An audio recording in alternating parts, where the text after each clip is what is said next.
कि यह आपकी सारी चिंता, आपकी सारी परेशानी और आपके सारे तनाव को खत्म कर सकती है और आपको एक ऐसा मनुष्य बना देगी जो अत्यधिक प्रभावशाली और प्रशांचित रहे।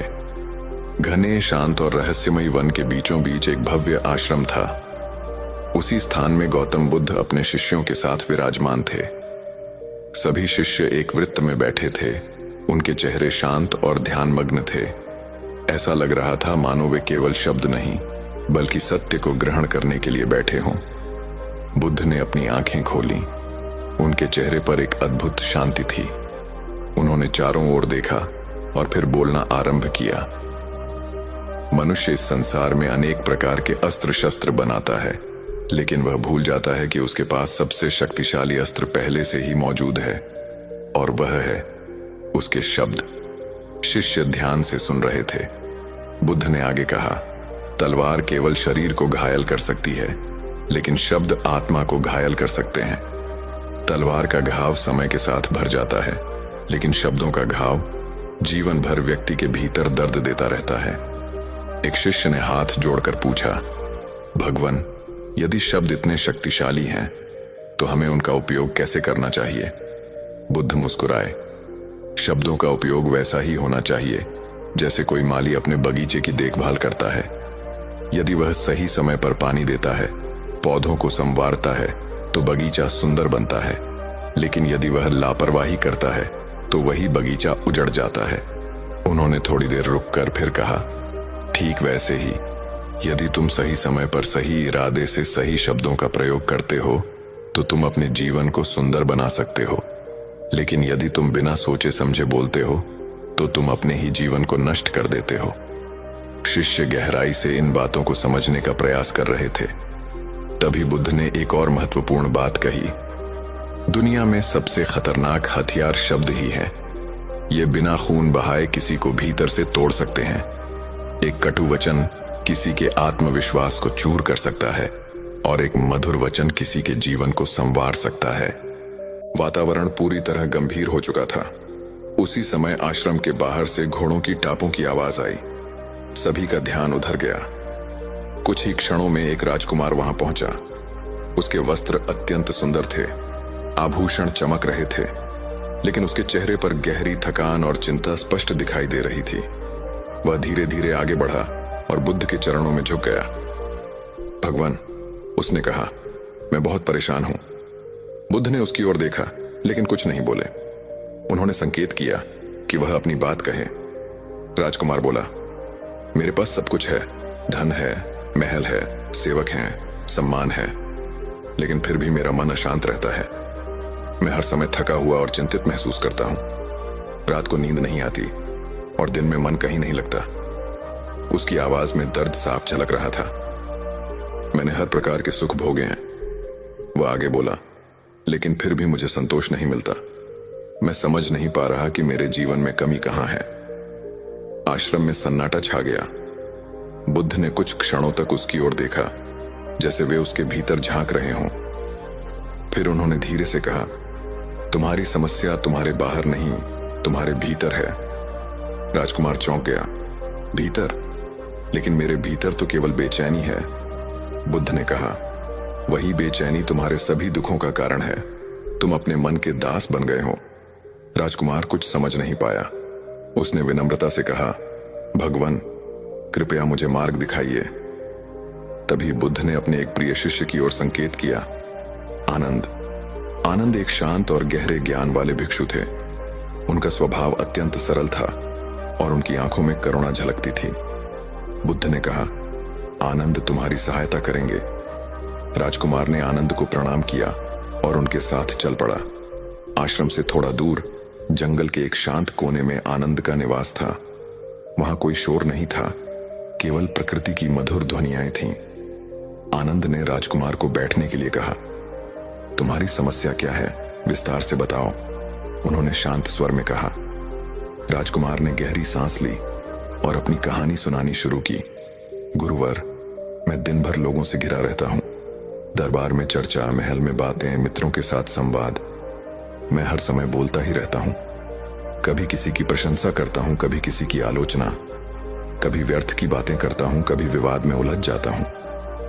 वह थोड़ी देर रुका, फिर बोला, और जब मैं अकेला होता हूं तब भी मेरा मन शांत नहीं होता। मैं उन्हीं बातों के बारे में सोचता रहता हूं। किसने क्या कहा, मैंने क्या जवाब दिया, किसे क्या कहना चाहिए था। मेरा मन कभी शांत नहीं होता। आनंद ध्यानपूर्वक सुनते रहे। राजकुमार ने आगे कहा, कई बार मैं किसी से कठोर शब्द बोल देता हूं और बाद में पछताता हूं। कई बार मैं बिना सोचे बोल देता हूं और फिर वही बातें मेरे मन को परेशान करती रहती हैं। उसकी आंखों में नमी आ गई। मैं अपने ही शब्दों का कैदी बन गया हूं गुरुवर, उसने कहा। आनंद ने हल्की मुस्कान के साथ कहा, तुम्हारी समस्या बहुत साधारण है, लेकिन उसका समाधान कठिन है। राजकुमार ने उत्सुकता से पूछा, क्या समाधान है? आनंद ने कहा, तुम्हें मौन सीखना होगा। राजकुमार ने आश्चर्य से पूछा, मौन? क्या केवल चुप रहने से मेरी समस्या हल हो जाएगी? आनंद ने उत्तर दिया, चुप रहना केवल बाहरी मौन है। असली मौन तब होता है जब तुम्हारा मन भी शांत हो जाता है, और उस मौन तक पहुंचने के लिए तुम्हें अभ्यास करना होगा। उन्होंने आगे कहा, तुम्हें अगले 15 दिनों तक मेरे आश्रम में रहना होगा। एक साधारण व्यक्ति की तरह जीवन जीना होगा। और सबसे महत्वपूर्ण बात, तुम्हें जितना हो सके उतना कम बोलना होगा। राजकुमार कुछ क्षणों के लिए चुप हो गया। उसने कभी ऐसा जीवन नहीं जिया था, न सेवक, न वैभव, न बातचीत, लेकिन उसके भीतर शांति पाने की तीव्र इच्छा थी। उसने दृढ़ता से कहा, मैं तैयार हूं गुरुवर, मैं कुछ भी करने को तैयार हूं। आनंद ने संतोषपूर्वक सिर हिलाया। ठीक है, उन्होंने कहा, लेकिन याद रखो, यह मार्ग आसान नहीं होगा। तुम्हारा मन तुम्हें बार बार भटकाने की कोशिश करेगा। तुम्हें अपने ही भीतर के शोर का सामना करना होगा। राजकुमार ने सहमति में सिर झुका दिया। उस रात वह आश्रम में ही रुका। पहली बार उसने बिना किसी शोर के, बिना किसी बातचीत के रात बिताई, लेकिन उसके मन में तूफान चल रहा था। वह बार बार सोच रहा था, क्या मैं सच में यह कर पाऊंगा? क्या मैं चुप रह सकता हूं? क्या यह सच में मेरी समस्या का समाधान है?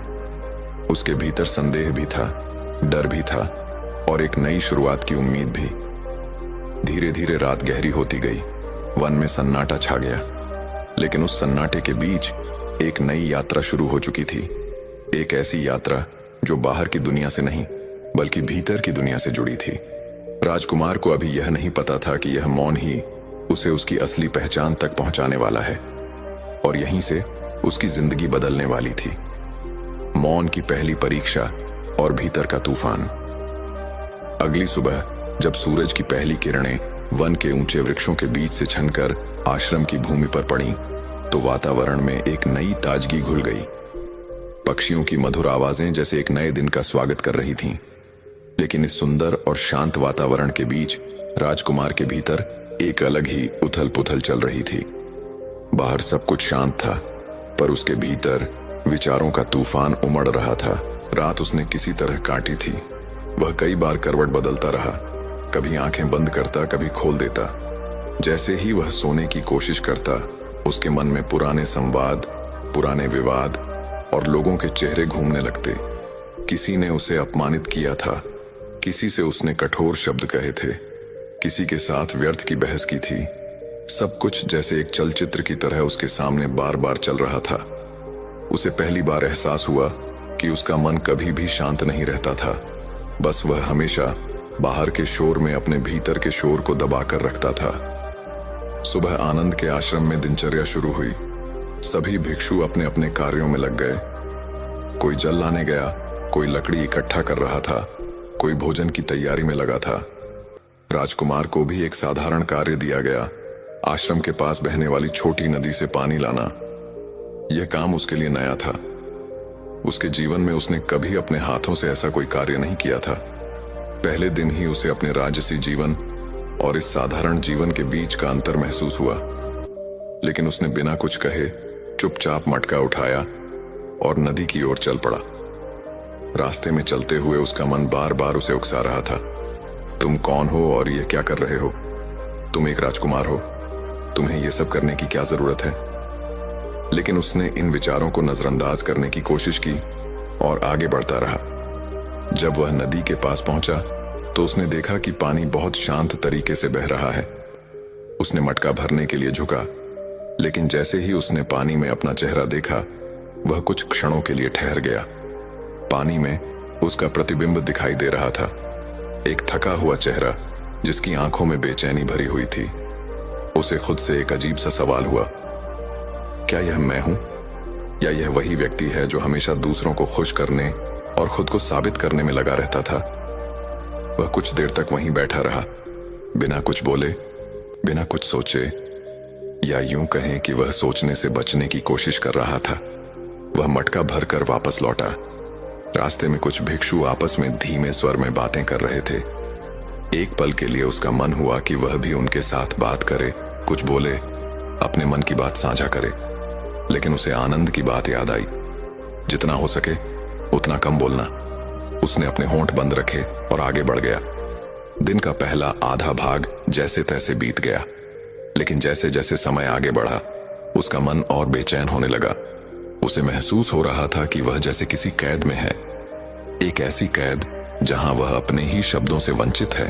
दोपहर के समय एक छोटी सी घटना हुई जिसने उसके भीतर के तूफान को और तेज कर दिया।